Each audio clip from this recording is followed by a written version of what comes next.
orang-orang idealis. Kalau ada tetangga saya mati yang tiap malam lihat TV, ngorok, habis itu bangun subuh, sudah subuh gak jamaah. Itu kan, Gus kenapa Anda muji suami saya itu orang baik, padahal malamnya itu mesti lihat TV, ngorok, tidur. Ya itu kan orang baik. Selama ini kan hanya dibilang dia tarokat tahajud, dia taroka qiyamal lail. Kalau saya bilang, gua tarokal ma'asya kullaha, karena tidur tadi.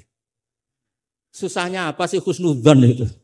Memang gara-gara gaya dia begitu kan tarokat tahajud, wa taroka qiyamal lail. Tapi juga harus kamu ingat, wa taroka dugem, wa taroka kada wa kada. Karena yang dikatakan taat itu tarkul manhiyat. Orang yang taatnya pas-pasan tarkul manhiyat pakai terjaga itu kepikiran. Misalnya ada dangdutan atau ada tontonan apa, lihat dak. Tapi kalau tidur kan bangun sudah selesai. Makanya ada wamin ayatihi mana mukum bilaili wan nahari. Kata Imam Ghazali, hatta inna khaira ibadatim an-naum. Suatu saat zaman akhir ibadah terbaik itu tidur. Karena kalau bangun ngayal, ketemu orang hasut, ribet. Tapi kalau tidur kan enggak. Lu tidur tuh hebat. Kenapa tidur itu menjadi keramat? Ru'yal anbiya wahyun. Kalau tidak nabi, ru'yal mu'min itu juz'un min sittatin wa arba'ina juz'an minan nubuwah. Itu ada ulama nganalisis gini, kenapa tidur itu objektif? Orang tuh kalau terjaga itu otaknya kan pakai versi, Allah itu diajari. Bayangkan jadi kiai besar terus semua orang hormat. Bayangkan kiai besar semua orang tunduk, istrinya banyak, taat semua, rukun semua kan ngayal-ngayal. Terus presiden semua, apa pokoknya ngayal-ngayal. Allah itu diatur kayak dunia miliknya. Surga juga diatur, dia masuk surga yang ini kayak tadi kata milik banyak. Tapi kalau orang tidur itu kan nol. Dia tidak punya ikhtiar sama sekali. Nah barokahnya tidak punya ikhtiar sama sekali ini, kalau Allah mau ngasih ilham atau busyro, itu orisinil. Makanya saya ini jarang wiridan habis sholat, tapi kalau sama tidur tuh wiridan saya banyak. Ini bukan pamer, bukan. Saya sampai apal doa mau tidur. Allahumma rabbas samawati sab'i wa rabbal arsyil azim rabbuna wa rabbul kulli syai'in khaliqul habbi wa nazzila tawratu injil. Wah panjang. Allahumma amantu bika wa da'tu jamila amal jawami. Gara-gara baca ilmu tadi. Orang habis sholat wiridan, habis itu jalan-jalan. Ketemu orang cantik terus nyesel. Di rumah enggak kayak itu. Apalah, pokoknya masih banyak masalah. Tapi kalau orang mau tidur, wah ini kalau keterusan bangun-bangun ketemu mungkar nakir. Kalau takut mati, tahu-tahu dibaca orang, kita tidak bisa ikhtiar. Apapun itu riskannya Masya Allah namanya tidur. Tapi kita berani karena tawakal sama Allah. Nah itu kalau kamu bisa mengenalkan itu tidur kamu dengan kualitas juz'un min sittatin wa arba'ina juz'an minan. Saya itu pernah tidur, ini cerita ke sampean. Tidak sering tapi pernah. Belajar kitab, sak nomornya itu tak lihat. Itu persis. Ya hanya ingin meraktekkan itu. Ya karena tadi. Kalau betul ru'yal mu'min itu juz'un min sittatin wa arba'ina juz'an minan. Makanya ada anni arafil manami anni atbahu.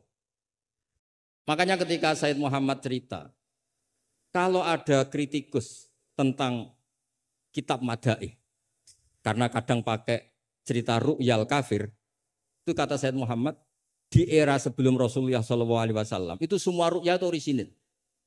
Ketika Fir'aun mimpi bahwa ada an-naron akhraqat baitahu, terus ditakwil anna waladan min auladi bani Israel ahlaka mulkahu. Akhirnya nyata apa enggak? Nyata kan? Padahal itu ru'yal kafir. Fir'aun mimpi ada nar sing akhraqat baitahu, terus ditakwil ada waladan min bani Israel ahlaka nopo mulkahu. Nyata padahal itu ru'yal kafir. Zaman Azizu Misro, mimpi ini aros apa bakorotin siman. Itu juga nyata padahal ru'yal kafir. Sehingga di Dalailun Nubuwah Imam Bukhari sendiri memasukkan komentarnya Heraklius. Di kitab-kitab Madaih juga memasukkan komentarnya Nasturo, Bukhairo memasukkan. Nah, lagi-lagi ini pentingnya ngaji. Tapi kalau Anda tidak ngaji, wah ini omongannya orang kafir, Mas layu tamatu qaulu gini-gini. Lagi-lagi ini barokahnya ngaji. Jadi barokahnya ngaji kita tahu mana duduk perkaranya, mana yang harus musaddaq, mana yang harus mukadzab. Jika kita ngaji disebut al-jarh wa ta'dil. Nah, saya mohon semohon-mohonnya lah bahwa Quran ini kita bawa dengan semua perangkat ilmu. Terakhir saya cerita ilmu balaghah. Ilmu balaghah juga penting. Misalnya secara lahir orang kafir itu misalnya tidak sumun, tidak bukmun. Tapi barokahnya la yasmaul haqqa disebut bukmun misalnya. La yatakallamu bil haqq, la yasmaul. Akan itu kan ada sumum, bukmun, umyun. Sumun berarti apa? La yasmaul haqq. Bukmun la yatakallamu bil haqq. Umyun berarti la yubsirul haqq. Sehingga nanti kalau ada ayat wa ja'ala minhumul qiradata wal khanazira abadat taghut. Andaikan tidak ada fakta, ada kaum tertentu yang dijadikan khonazir, kita masih bisa pakai tasbih. Tasbih balik adalah yang ada tuh tasbih dibuang. Kalau orang dermawan level 6 mungkin orang bilang masih zaitun kal bahr. Tapi kalau levelnya 9, 10 orang akan bilang zaitun bahrun. Kalau ganteng masih pas-pasan zaitun kal badri. Tapi kalau sudah kayak Rasulullah anta syamsun anta badr. Nah, pentingnya ilmu itu adalah ketika ada ayat yang dohirnya misalnya ada tadi wajah alamin humul qiradata wal khonaziro abadat taghut. Ternyata misalnya kalau itu fakta ya sudah selesai kan berarti itu hakikat. Tapi itu misalnya tidak fakta, kita masih bisa mentakwil dengan qulubuhum atau apalah mentalnya mislul khonazir mislal qira. Tapi kalau kita tidak ngaji balaghah, semua lafaz kita anggap apa? Tekstualis dan kita anggap hakikat, berarti terus nganggap pernah ada periode yang orang itu dijadikan seperti itu. Nah, lagi-lagi yang nyafaat itu semua adalah ilmu. Ya, jadi ini sekaligus mohon ini ijazah kitab muwafaqat supaya semuanya dapat dan dapat berkah dari Rasulullah SAW. Yes. Ini saya baca ilmu usul fikih supaya semuanya dapat ijazah dari Habib Said Al-Akhir Al-Munawwar. Bismillahirrahmanirrahim. Fahiya tahmilul jamma al-ghafir do'ifan wa qawiyya. Jadi agama ini menanggung orang yang do'if juga orang yang kuat. Yang kuat diwajibkan zakat. Yang do'if sebagai mustahik zakat. Artinya apa? Agama ini semuanya diuntungkan. Terus muti'an wa asiyat. Terus wataku tuhum bi khazaimihim min qadan wa abiyya. Wa tusawwi bainahum bi hukmil adli syarifan wa daniyya. Wa tubawi uhamilaha fid dunya wal akhirati makanan aliyya. Wa tudrajun nubuwatu baina jambaihi wa illam yakun nabiyya. Watul bisu al muttasifa biha malbasan saniyya. Hatta yakuna lillahi waliya. Ini kata beliau, orang yang ilmunya cukup itu kata beliau dijamin hatta yakuna lillahi wali. Karena tidak ada orang yang syafaqah sama umatnya Rasulullah SAW kayak orang alim. Saya tuh sering dikomplain. Kata Imam Abu Hasan Asyadili fi mukasyafatihi, beliau ketemu Nabi Muhammad SAW, satu ketemu Nabi Nuh. Kata Nabi Muhammad, gak jelek Nabi Nuh, andaikan kamu tahu, anna fi aslabil kuffar, man saya abudullaha la yusyriku bihi syai'an. Kamu tidak akan mendoakan mereka la tadzar alal ardi minal kafirina dayar. Nabi ketika dihujat kayak gitu di Abdul Yalil di Taif, itu kan sampai malaikatul Jibal bilang, kalau kamu mau Muhammad, kalau kamu mau ya Rasulullah, mereka akan saya habiskan. Apa kata Nabi? Bal arju ayyukhrijallah min aslabihim ma ya'budullaha wa la yusyriku bihi syai'an. Mungkin bapaknya belum iman tapi nanti anak-anaknya iman. Kita tahu kan Abu Lahab punya anak Darro, Abu Jahal punya anak Ikrimah, Walid yang kayak gitu getol Nabi punya anak Khalid. Kayak apa sabarnya Nabi, Kak? Seperti sabarnya kiai-kiai di Indonesia. Bapaknya itu gak poso, ya ora salat. Anaknya itu TPQ. Gara-gara anaknya cilik poso itu yo gendong bapaknya. Sesuai bapaknya izin melok poso. Saking harunya melihat anaknya puas. Abdullah bin Ubay bin Salul itu punya anak itu solehnya minta ampun. Saya tidak tahu ketua pondok apa berdarah mondok di Rasulullah. Itu termasuk min ajal italamitihi Abdullah bin Ubay. Punya anak Abdullah juga namanya. Sampai ketika ya Rasulullah bapak saya itu meninggal. Tolong dikasih syafaat. Iya ya. Saya ingin kafannya itu jubah jenengan. Fanaza'a jubatahu dikasihkan. Tidak sekedar itu. Tolong ludahi ya Rasulullah biar diludahi kan. Sampai Umar itu, ya Rasulullah apa engkau tidak ingat? Abdul bin Ubay ngomong gini, ngomong gini. Gak pernah tidak. Ya nanti saya mintakan maaf ya Umar. Tapi kata Allah, intastaghfir lahum sab'ina marrah falayya wa sa'azituhu ala sab'in. Kalau 70 gak bisa nanti saya tambah. itu karena ngergani anaknya. Kata banyak ulama mengatakan aslama bi ra'fati Rasulillah wa bi ahwali Rasulillah itu alfun min ahli baiti kaum. Jadi gara-gara sikapnya Nabi yang simpatik, orang kampung yang gengnya Abdullah bin Ubay itu menjadi Islam semua. Wong kok apike gitu, orang kok sebaik itu Rasul. Haru. Artinya gini, ada bukti bahwa anaknya orang nggak karu-karuan itu ya bisa mondok. Bapaknya tidak bisa baca Quran, anaknya hafid. Pas di wisuda itu nangis. Nangisnya karena dulu saya itu baca Quran saja tidak bisa kok anak saya hafid. Nah, roja ini loh yang menjadikan kita semangat, tetap nggak frustasi nyai di Indonesia. Karena Nabi ketika melihat kafir harbi saja, Nabi tetap menghentikan bal arju. Saya berharap ayukhrijawah min aslabihim ma ya'buduwaha wa la yusyriku bihi syai'an. Nah ini sekaligus supaya saya di sini ada gunanya. Andai kan undangan ini salah juga sebagai kafaroh, Gus Hamid, kafaroh semuanya. Saya baca muwafaqat karena saya pernah virtual sama beliau nerangkan usul fikih. Saya juga bingung kayak dua orang yang ngatur saya ini. Tapi saya senang sama usul fikih. Saya baca semoga ini barokah sekaligus saya minta ijazah sama Habib Said Aqil Al-Munawwar.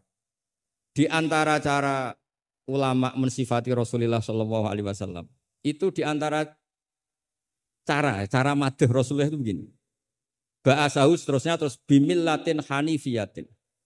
Terus beliau ngendikan tahdil kafah fahiman wa ghubiyah. Jadi agama ini tahdil kafah fahiman wa ghubiyah. Wa tarfuku bijami'il mukallafin muti'an wa asiyah. Itu ketika saya tarik muti'an wa asiyah itu gimana? Bagaimana millah? Hadil millah ini bisa tarfuku bijami'il mukallafin muti'an wa asiyah. Nabi kayak apa? Cerita orang baik yang ideal, yang melakukan imtitsalul awamir wastinabun nawahi. Tapi Nabi juga ngendikan syafaati li ahlil kabair min ummati. Kayak apa Quran mengajarkan kita kebaikan yang ideal? Wa ibadur rahmanil ladzina yamshuna 'alal ardi hauna wa idza khatabahumul jahiluna qalu salama wal ladzina yabituna li rabbihim sujada wa qiyama wal ladzina itu ideal. Ada lagi yang ideal disebutkan muhsinin itu apa? Alladzina yunfikuna fis sarra'i wad dharra'i wal kadhiminal ghaidha wal 'afina 'anil nas terusnya. Tapi Allah juga ngendikan qul ya ibadiyalladzina asrafu 'ala anfusihim la taqnatu mir rahmatik. Mereka yang asrafu Allah masih manggilnya ya ibadihi hamba-hambaku, kamu ke sini. Anibu ila rabbikum aslimulah. Kayak apa? Hadhil millah tarfuku bijamil mukallafin muti'an wasi. Sehingga Nabi ngertikan, mangqala la ilaha illallah dakhalal jannah wa in zana wa in sarqa wa in zana wa in sarqa. Itu kebetulan yang tanya itu Abu Dzar. Abu Dzar itu orang yang fikihnya itu ekstrim. Malah yang didhawuhi Nabi wa in zana wa in sarqa sampai tanya lagi. Ya Rasulullah tenane. Kebetulan Nabi pas itu bangun tidur. Iya, wa in zana wa in sarqa sampai 3 kali. Saking Nabi itu karena beliau bantah terus sampai Nabi ngendikan ala rohmi anfi Abi Dzar. Oh dasar terang ora paham-paham. Abu Dzar terus bilang wa in rohima anfu Abi Dzar. Meskipun begitu saya puas karena sudah mengkonfirmasi sampai 3 kali. Sehingga dalam kenangannya Ka'bul Akhbar dalam kitab Khilyatul Auliya ketika cerita manaqibu Ka'bil Akhbar. Ka'bil Akhbar ini orang ahli kitab yang maunya Islam itu terlambat. Karena nunggu data itu kurang 1 menurut dia. Di kitabnya dia itu kan masyhur itu Al-Haditsus Tsani an Yasar bin Atha an Ka'bil Akhbar qala alamani abi Taurata ila sifran wahidan kana yahtimuhu wa yudkhiluhu sunduk. Falamma mata abi fatahtuhu fa idzan fihi nabiyyun yakhruju akhir zaman. Maulidu bi Makkah wa hijratu bil Madinah wa sultanuhu bisyam. Ka'bil Akhbar itu tahu Rasulullah itu maulid di Makkah ini sudah benar. Wa hijratu bil Madinah sudah benar, tapi beliau tidak menangi ada sultanul Islam bisyam. Sehingga cara beliau data ini kurang 1. Ketika Futuhat, Umar menaklukkan Syam. Dan Islam di Syam menjadi sultanah, menjadi sultan. Wa sultanuhu bisyam. Singkat cerita dia akhirnya masuk Islam. Dengan data yang seketat itu. Akhirnya dia jadi penasihatnya Umar bin Khattab. Masyhur. Ketika di antara yang diceritakan beliau adalah yalumunani ahbaru Bani Israel. Saya ini ketika ketemu orang-orang ulamanya Bani Israel sering dicibir, disalahkan. Annani dakhaltu fi ummatin farraqahum awalan summa jama'ahum. Nah, ini Saya ini dikritik, disalah-salah ini sama ulama Bani Israel. Karena saya ini masuk satu komunitas yang gaya pertamanya kayak ada kelompok-kelompok, ada faksi-faksi. Tapi semua jamaah pada akhirnya jadi satu. Terus beliau baca kitab, baca Quran tadi, summa awrasnal kitab alladzina astafaina min ibadina. Tadi yang dibaca Profesor Kures. Faminhum dzalimun li nafsi. Gayanya kita ini kita dibagi, ada yang dzalimun li nafsi, wa minhum muqtasid, wa minhum sabiqum bil khairati biidznillah. Tapi kata Nabi, haula kulluhum bimanzilatin wahidah wa kulluhum fil jannah. Tapi ternyata 3 orang ini semuanya di surga. Yang ngajari Quran, lelaki sama lelaki, perempuan sama perempuan itu ya fil jannah. Tapi kalau di kampung-kampung itu gurunya itu perempuan cantik. Ya ada ustadz lelaki, ya agak kepikiran juga. Itu kalau diharamkan tidak jalan, dihalalkan fitnah. Tapi barokahnya agak-agak semu-semu ini yang bisa baca Quran di situ banyak. Ikutnya partai wa akharuna atarafu bidzunubihim qalatu amalan sholihah wa akhara sayyi'ah. Jadi, ini cerita saja. Nanti bisa ditas sama beliau. Intinya kalau kita ngaji itu tadi, kita kata Sayyid Muhammad yang paling masyhur, li'annal insan kullamata sa'afikruh qalla inkaruhu 'alan nas. Jadi, al-insan idza tasa'afikruh qalla inkaruhu 'alan nas. Jadi tadi misalnya ada kiai besar diundang di kampung-kampung terbelakang nggak mau, jangan katakan sombong. Itu tidak membunuh pasaran kiai kampung. Yang datang puji tawaduk, yang nggak datang puji ngasih job. Kan enak kan? Semuanya benar. Semuanya apa? Loh, saya kalau bidang kemenak tidak datang karena ngasih jatah jenengan-jenengan ini. Kalau saya datang bisa majub ini. Ya ini sekaligus minta ijazah saya baca Muqaddimah. Nah ini banyak keluarga saya sama dari keluarga langsung. Begini ya masalah ulumul Quran. Saya dulu kalau diajarin bapak itu sering beliau cerita. Kamu cari sisi ekstrimnya. Sisi ekstrim itu begini, misalnya hudal lil muttaqin. Quran itu petunjuk bagi mereka yang takwa. Orang-orang idealis ngartikan takwa itu adalah orang-orang yang imtitsalul awamir wastinabun nawahi. Itu orang ideal. Tapi faktanya Sayyidina Umar itu masuk Islam itu dengar surat Toha khina kana huwa kafir. Ketika beliau masih kafir. Beberapa sahabat dulu masuk Islam itu ketika mendengar Quran statusnya masih kafir. Sehingga ada bukti bahwa orang tidak muttaqin juga bisa dapat hidayat Quran. Nah barokahnya kita baca banyak, Quran itu bukan sekedar hudal lil muttaqin tapi juga hudal linnas. Lalu dianalisis. Oh jangan-jangan lil muttaqin ini cara balaghah min babil iktifa. Lil muttaqin wa ghairihim. Buktinya ada ayat lain yang menyebutkan hudal linnas. Ini itu awal dari disiplin ilmu. Sehingga memang tidak bisa kita mengartikan Quran tanpa baca tafsir yang banyak. Kemungkinannya tadi tambah pintar atau tambah bingung tadi. Nah, soal kita tetap tidak bisa itu ya alhamdulillah memang manusia didesain wa kanal insanu dzaluman jahula. Jadi kalau kita bodoh itu sesuai rencana Tuhan memang itu. Jadi tidak usah disesali, biasa aja memang. Dari dulu juga sudah direncanakan kita ini berstatus wa kanal insanu dzaluman jahula. Itu cara balaghah itu dzaluman banget, dolime jahulan itu banget bodoh.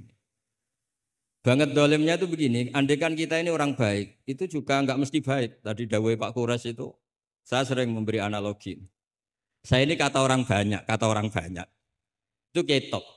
Kalau diundang di kampung, musola penceng itu kalau datang, kata orang-orang itu tawaduk. Tapi kata kiai setempat, itu mangan jatah kiai cilik Gus ini.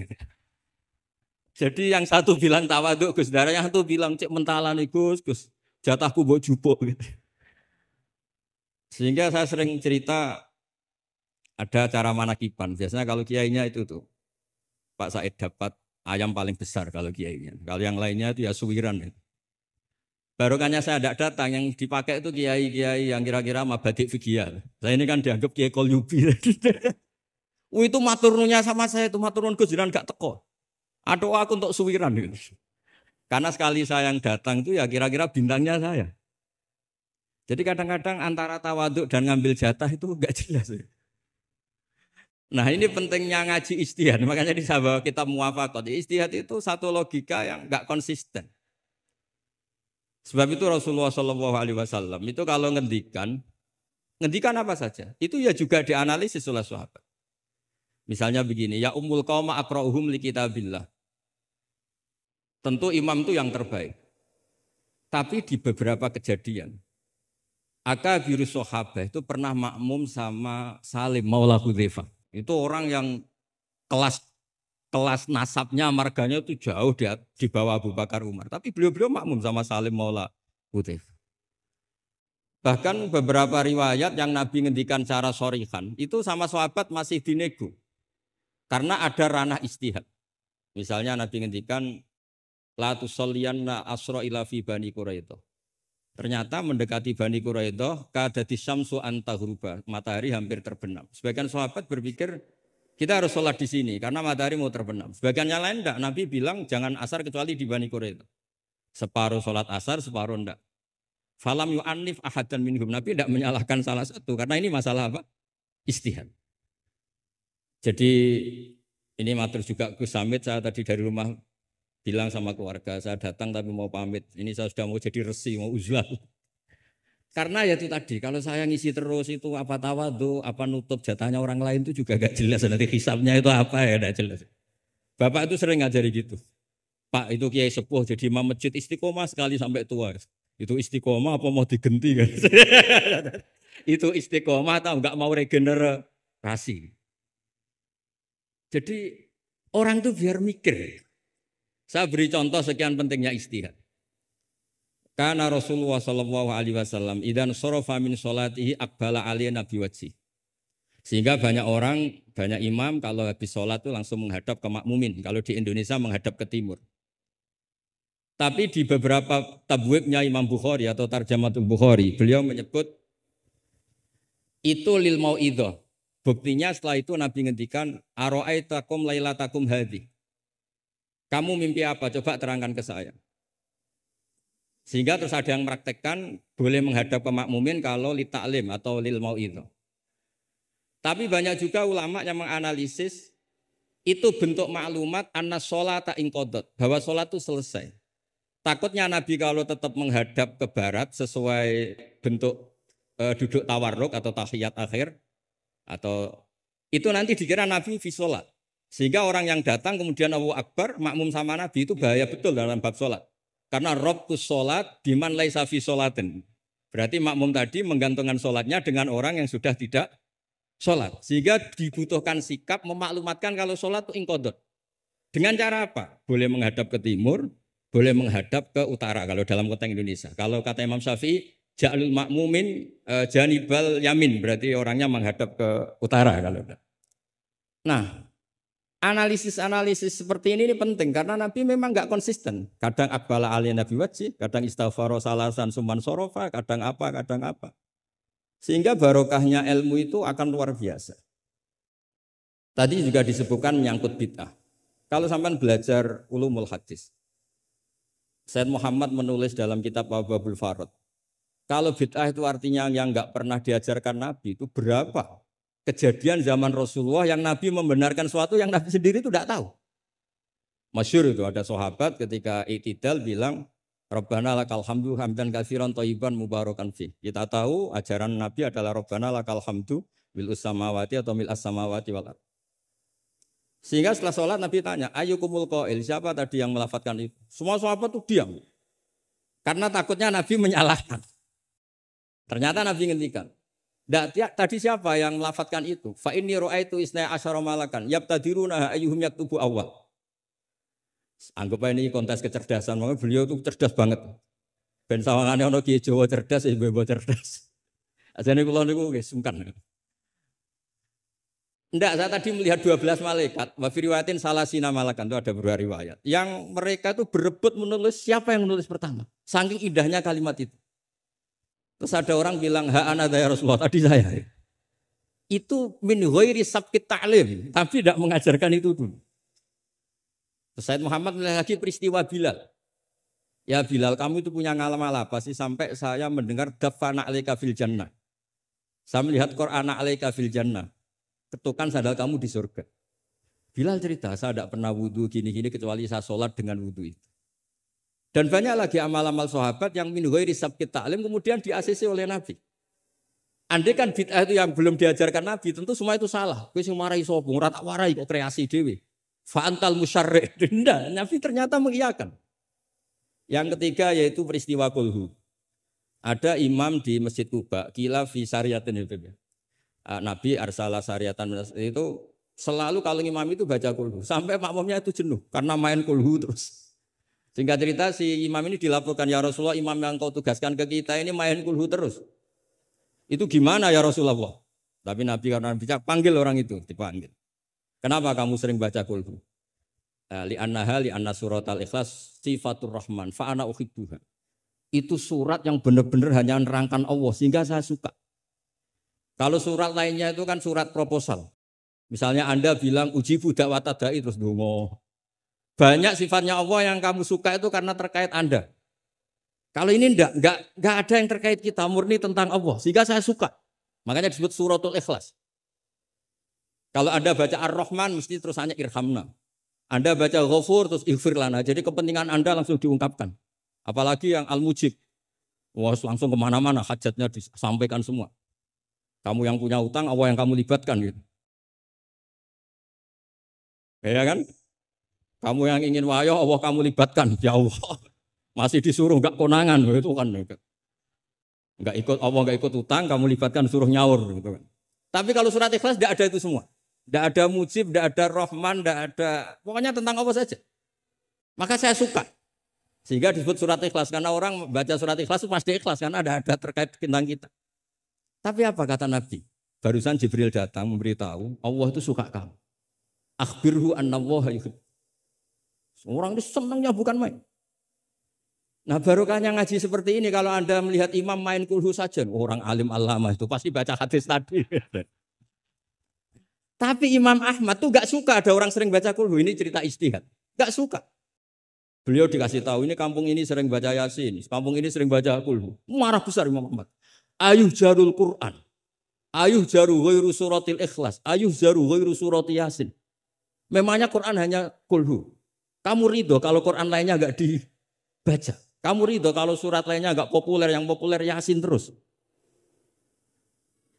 Lam yakun se'un nal Quran mahjura. Enggak boleh Quran jadi mahjur. Harus dibaca semua.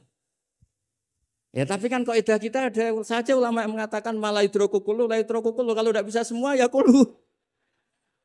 Nah, ya istilah-istilah ini yang bikin kita ini ya seneng ya kadang mangkel gitu. Karena ya mangkelnya itu kok mereka yang ulama tidak kita itu. Ya kadang-kadang mangkal ya.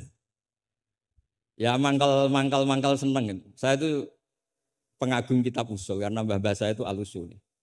Yang saya seneng ya tadi logika yang dibangun.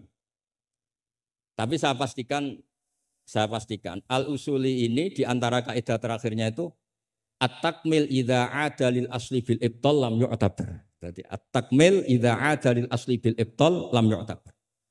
Sehingga kiai-kiai Jawa itu kalau misalnya negur orang sepuh.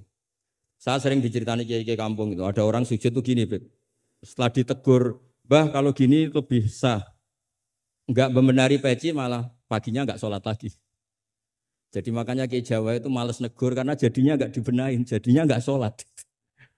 Jadi itu masuk kaidah at-takmil idza ada lil asli bil ibtal lam yu'tabar. Jadi kalau dipaksakan ideal itu malah al-aslunya hilang.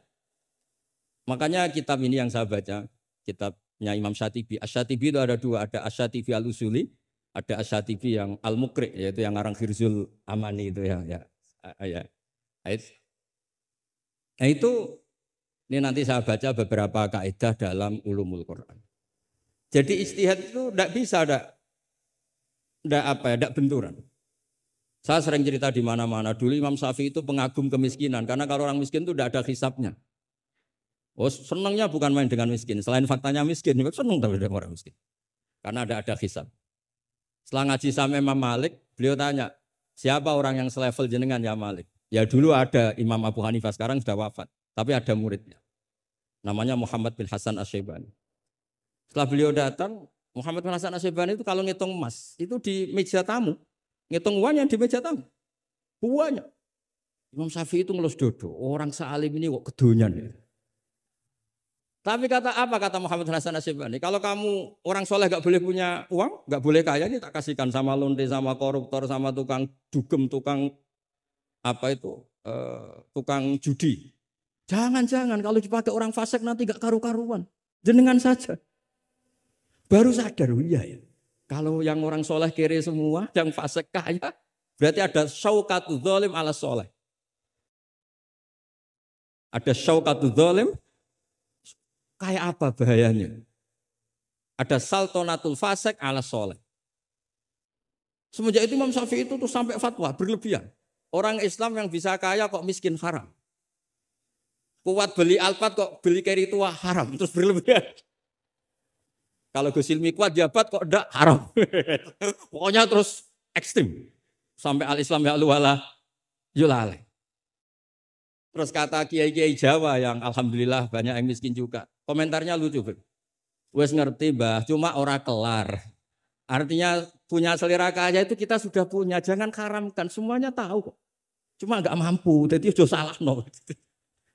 Tapi barokahnya itu Imam Syafi'i menjadi tahu bahwa bukan sekedar ahyini miskinan wa amitni miskinan, tapi Nabi juga pernah ngendikan nikmal malu soleh lil mar'is soleh. Bahkan Imam Syaroni ngendikan, kamu murid-murid saya harus jadi orang kaya. Kenapa Imam Syaroni? Bukan kan kita disuruh zuhud. Nanti kamu kebingungan baca ayat ini. Terus beliau baca anfiku. Artinya kalau kamu miskin pas baca anfiku mimma razaqnakum kamu bingung. Karena kamu nasibnya yunfakun. Qurannya itu yunfikun, bukan yunfakun. Yunfikun itu memberi, bukan diberi.